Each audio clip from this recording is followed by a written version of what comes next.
Welcome to Hear Here, the podcast where you get a VIP behind-the-scenes look at the broad collective of music venues and festivals that make Buffalo the music destination it is. I'm your host, Bentley.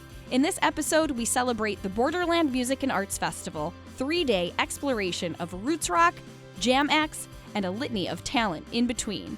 Ready to settle in for another year across the idyllic expanse of Knox Farm State Park.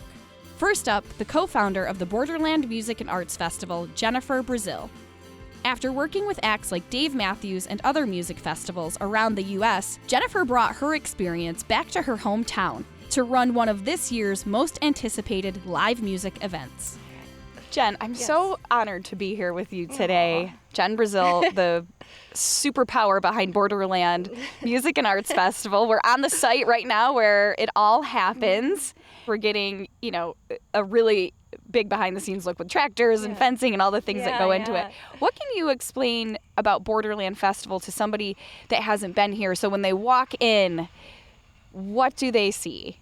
There's so many layers to the festival that are outside of the music. Obviously, that's so important. We have 2 stages with music going all weekend. But we also have a curated kids area for kids 10 and under are free, so families have tons of space to spread out. There's face painting, there's hula hooping, there's a whole school of rock set up so kids can learn how to play instruments. We also have alpacas. So it's really beautiful for families and they feel comfortable here and there's a lot of space. And then we have, over 20 food vendors, a curated sober space. So this is the second here that we're doing this and it's actually sponsored and supported by the Phoenix and also Trey Anastasio's Divided Sky Foundation. They sponsor this sober area with mocktails and cornhole and just a really cool space to people able to come and hang. We have over 30 vendors that's set up in the stables that sell like crafts from everything from jewelry to tie-dye to woodworking and you name it, it's all happening in there. Tell us how this festival got started. I grew up in East Aurora and my family is actually 6 generations in this town. We've been here over 103 years as far as like my family and so it's some place that's super special to us and I moved across the country right after college. I moved out to the West Coast and that's where I got involved in the music industry and I worked for Dave Matthews for a long time, Dave Matthews Band, and then I started producing festivals out in Colorado and California. In my back of my mind is like, I'd love to go back to Buffalo and do something in Buffalo. I think I was home for Thanksgiving one time and we were out walking the park and it's like, oh my gosh, wouldn't it be amazing to do something here? And I was like, there's no possible way. It's a New York State park, nothing, that's just too much. It's not going to happen. And then we just decided to go to the state and ask them.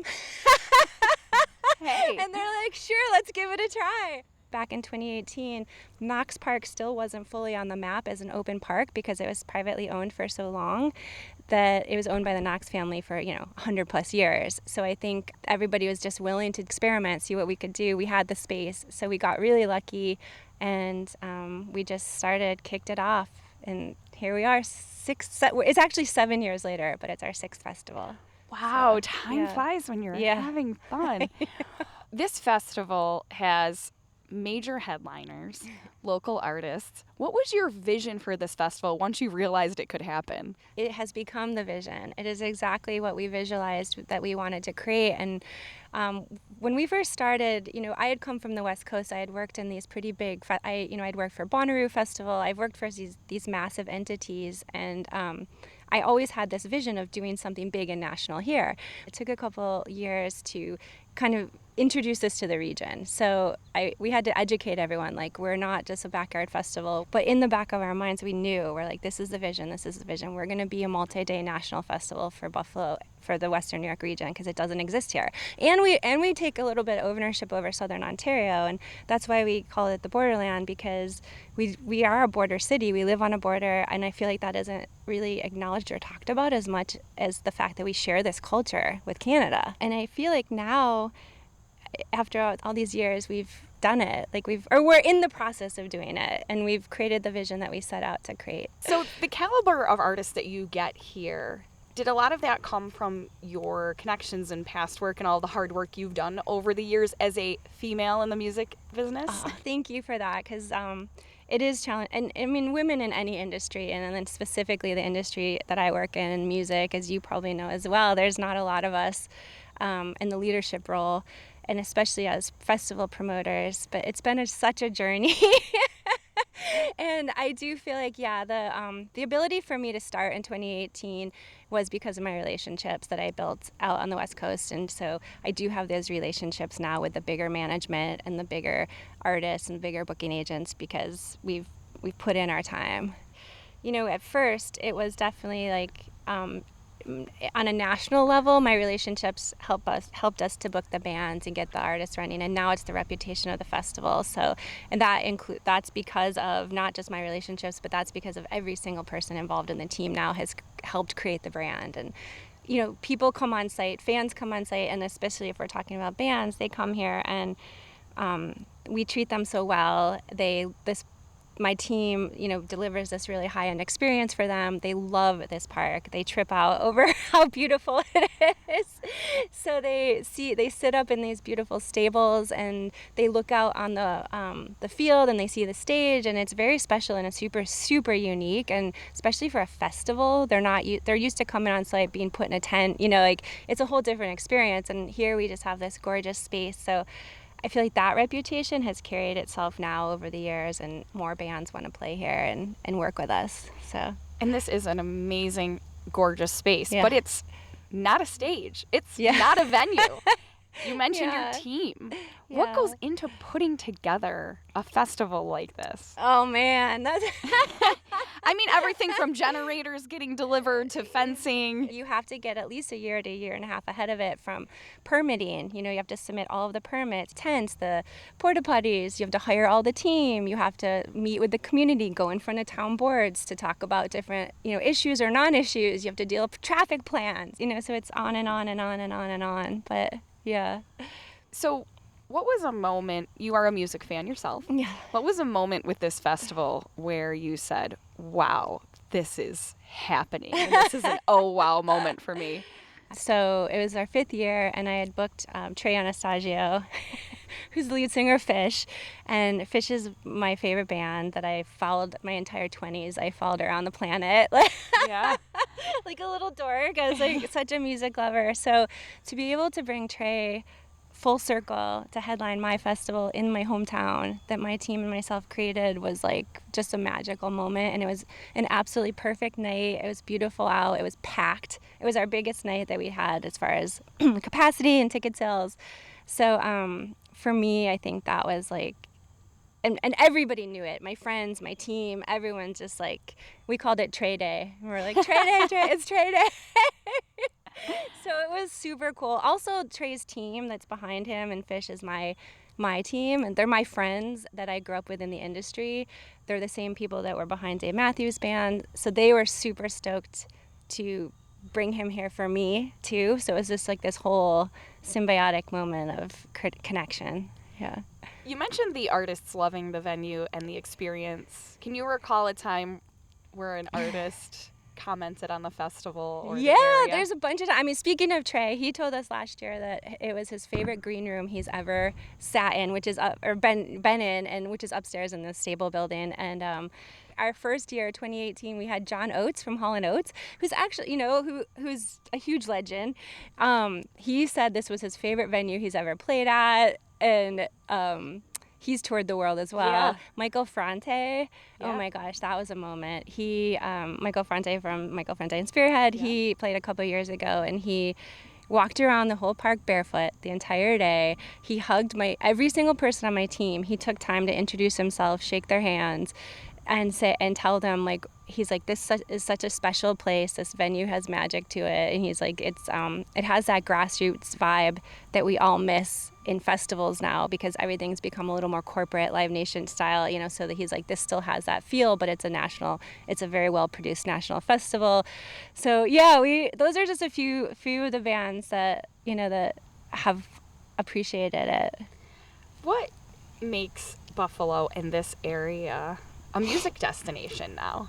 It has. It's crazy.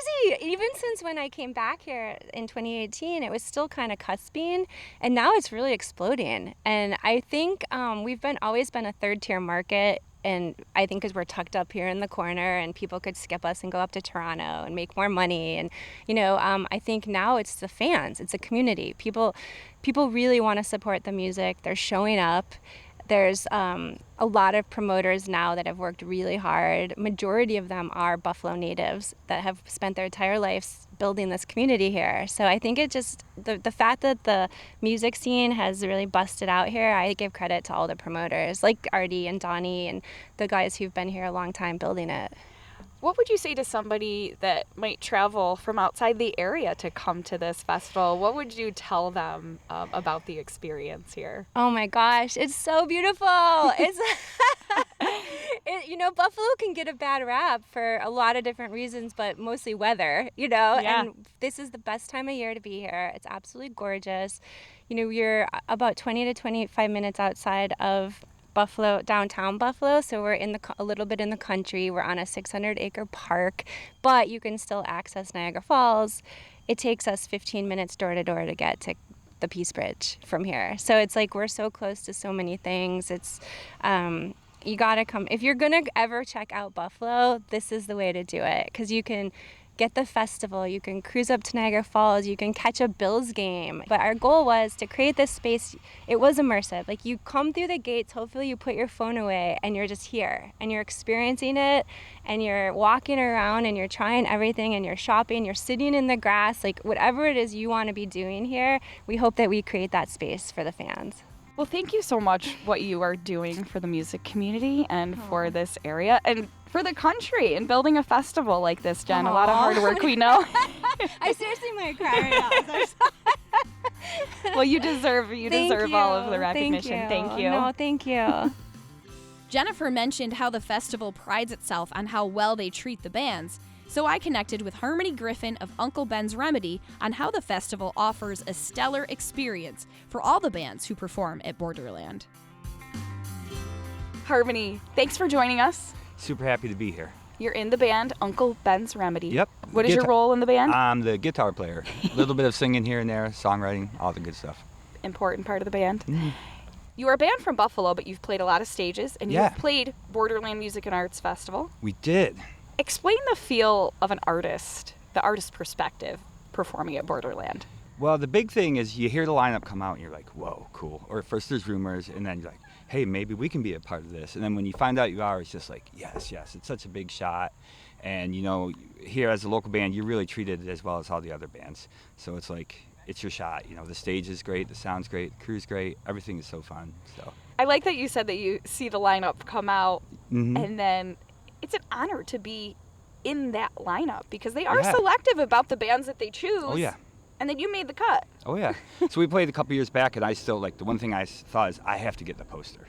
Because Isbel is here, a bunch of people, I'm like, oh, that poster's going up, and it has, the big bands I love and our name, too. And it's just so cool. And you mentioned that you're treated just like the bigger bands Sure, at sure. Borderland. As Sure. far as the staging Yeah. and your time slot. Yeah, time slot's great. And, I mean, you have the crew coming out to help you load and stuff, and that's not something that local or regional bands get all that often, so it's really cool. How can you explain the fan experience when they see Uncle Ben's Remedy? Because you play everywhere from Yeah. small clubs in Buffalo and now a big festival. Yeah. So it certainly kind of led some cred to your band, if you will. Oh, I've seen you here. Oh, you're playing at Borderland? That's awesome. And we do get people afterwards who's like, it's the first time seeing you guys. Where can we get your merch? Where do we see you next? So it's awesome. And it is an outdoor festival. Mhm, As yeah. a fan, do you check out the other music? I'm here as early as they'll let me in, and I'm the last one out when I can be. It's great. There's just so much to do. I mean, there's the bands on the side stages. There's wandering around the stables is great. We have, friends and neighbors selling merch and stuff inside, and it's just a really immersive experience. Bands can play at venues. You've played many venues. Mhm. Bands can play at festivals. What is the experience and the difference in playing at a festival like this? I would say the festival is kind of about the experience of the collective. It's not just about us, it's about what we can add to the experience for people coming, whether it's one day, whether it's all 3 days. We get to be a part of something bigger than just us. And I think it's kind of why you do it, it's great. So, If you could explain the music of Uncle Ben's Remedy, okay, how would you explain it? let me give it a shot. So in some sense, I think we're kind of like backwoods, roots rock, Americana country feel to our band. Kind of played by guys who used to play too much punk rock. So our show's pretty wild. Our upright bass player's got that thing over his head. You know, there's a multitude of instruments. I would say the big thing is it's fun. You can sing along. You have a good time. Being part of the Buffalo music scene and now playing a festival that features international artists, how would you explain Buffalo's music scene to somebody outside the area? I would say, first of all, it's wild and all over the place. So if, you know, this genre isn't your thing, don't you worry, because there's the best band you've heard down the road and doing something different. And, you know, the musicians and community tend to be pretty supportive of each other. There's people that blend genres and move about, and it's a good community. How would you explain the festival and Buffalo as a destination? Okay. And what would you say are some of the draws of coming to this area? Well, I mean, I think you can probably see some in the background. It's beautiful. It's kind of become like a Buffalo fall tradition, you know. Every year it's back to school, bills start, it's Borderland time, you know. It's an institution now. And I think it's great for people to come and see Buffalo in the fall when you only think of winter, and it's just beautiful here. Every year I've been, it's been warm and nice, so I think there'll be plenty of draw for outside. Thank you so much for joining us. All right. We look forward to your wild set and more years of Borderland to come. Right on. Thanks for having me. For this episode, I knew exactly which fan I needed to seek out, Kevin Ford. I've known Kevin for years, and as an East Aurora native, this festival is close to his heart.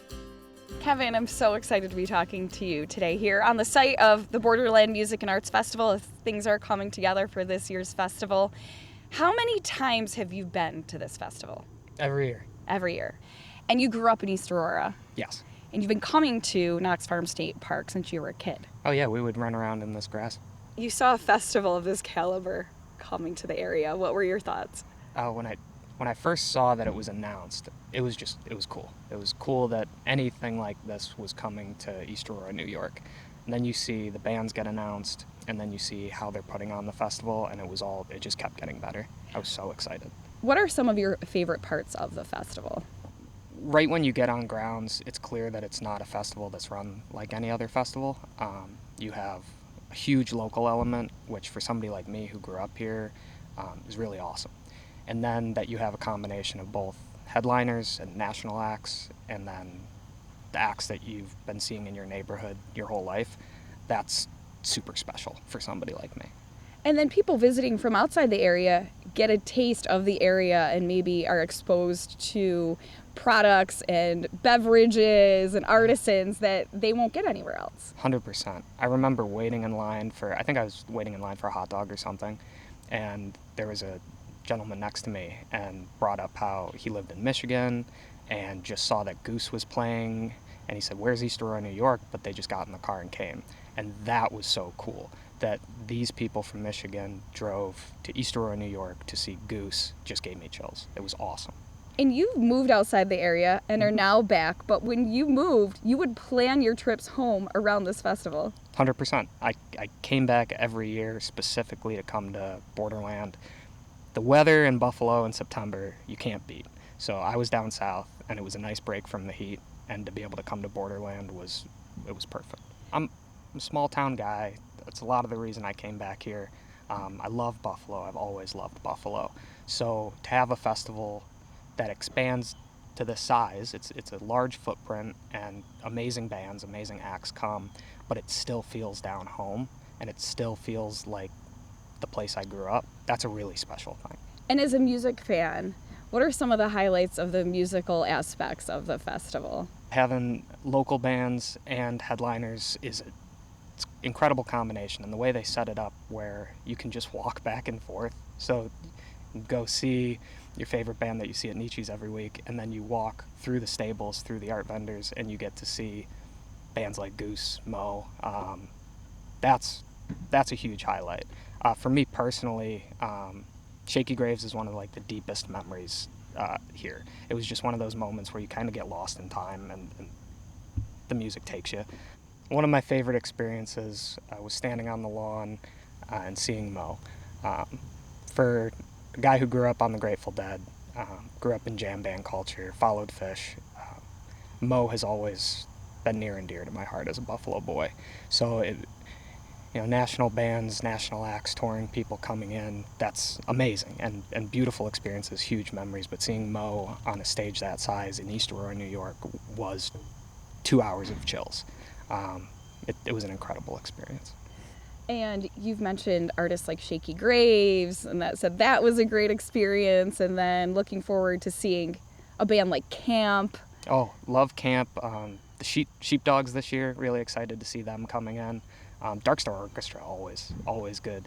And leading up to the event, there aren't a lot of festivals where I follow, like the social media. I'm just not that kind of guy. But seeing like the stable sessions they do where they had Trey in the attic, and I love this festival. What makes Buffalo and areas around Buffalo, like East Aurora, a music destination to people outside of the area? I've thought about this a lot. Like I said, I've lived out of Buffalo for 3 or 4 years now. Moved down south, big markets, smaller markets. A lot of places remind me of Buffalo. And I feel like a lot of these big cities, the Vegases, the Atlantas, it's a stage. It's somewhere people go to show people what they can do. And that's a beautiful thing. And to have the audience is a lot of fun, and it's an incredible experience.